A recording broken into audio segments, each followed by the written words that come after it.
আজকে তোর জন্য একটা চ্যালেঞ্জ আছে। কি চ্যালেঞ্জ? চ্যালেঞ্জটা হলো এই জায়গায় দেখতেছিস 100 আর 100 আছে, এটারে তো 200 বানানো একদম।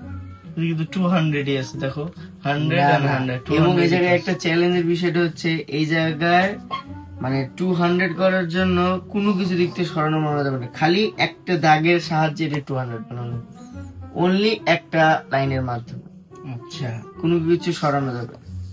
এবার করে দেখ, এটা চ্যালেঞ্জ, এবং এটা যদি করতে পারো সম্পূর্ণ হইলে 1000 টাকা পুরস্কার। ঠিক আছে।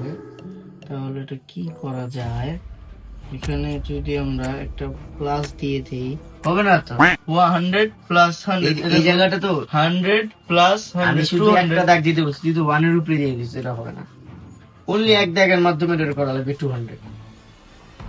একটা দাগ দিয়ে লেখা লাগবে 200। আইডিয়া। चलो भाई देखो अपने क्या करना है।